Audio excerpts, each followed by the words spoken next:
In my experience, there are two key issues that often emerge around social work and socially engaged art. The first one is a question of why it is important to make a distinction between social work and social practice in the first place. The second one is a question on why should an activity that concerns itself with changing the world bother calling itself art.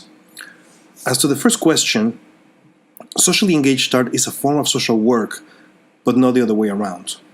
The task of trying to argue that the Red Cross, for example, is an artwork, for instance, is rather absurd and unproductive because it doesn't aid to the work that the Red Cross intends to do. In contrast, identifying a socially engaged art project as art is important because social practice is not exclusively about effecting change in the social sphere, but also about changing cultural ways of thinking. This is done discursively, and it is done by using the discursive realm of art. In other words, it is not just important that a given person does, but also what it means. Socially engaged art is not a non-profit institution. It is a discipline, a philosophical approach to the issues around society that responds in concrete terms, in concrete gestures and singular proposals. It is not a government program, but social practice can offer models of thinking and actions for governments. This is why it is important for social practice to retain a separate identity from social work.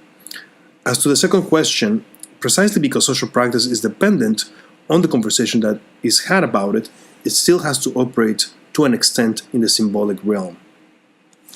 As I have said in my book, Education for Socially Engaged Art, the traditional argument against equating socially engaged art with a social work is that to do so would subject art to direct instrumentalization, relinquishing a crucial aspect of art making that demands self-reflexivity and criticality.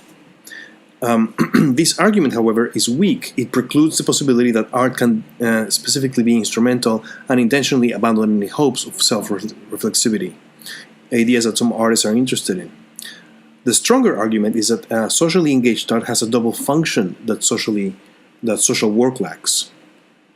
When we make a socially engaged artwork, we're not just offering a service to a community, assuming that it is a service-oriented piece. We're also proposing our action as a symbolic statement in the context of our cultural history and/or our history, and entering into a larger artistic debate.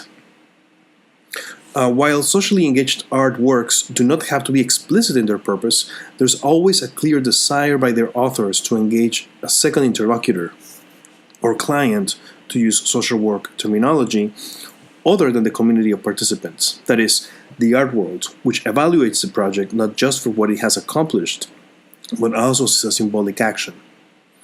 Some artists are adamant that the work blurs the boundaries between social work and artwork, while others are not concerned whether their work is even defined as art or non-art, thus take a very non-committal position.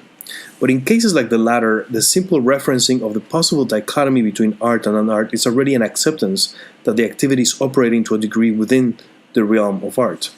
When an artist or social worker enters in communication with an individual or a community, he or she will be confronted with the history, or lack thereof, of the individual community with art or social issues, which will color the kind of experiences he or she will have, as well as the initial nature of the exchange. Both social work and art practice are based on the postmodern perspective that it is a perception of facts, not facts in themselves, that matter. As such, the awareness by artists or social workers in the public perception of them and of the situation is what should inform their way to approach a situation. In art, the awareness of others' perceptions is valuable in that it gives the artist tools to upset expectations, either in positive or negative ways. Artists can benefit from learning how social workers inform themselves about social environment and record local problems, hopes, and beliefs. Particularly in situations where artists need to earn the trust of a community, it is important to understand the mutual respect, inclusivity, and collaborative involvement that are the main tenets of social work.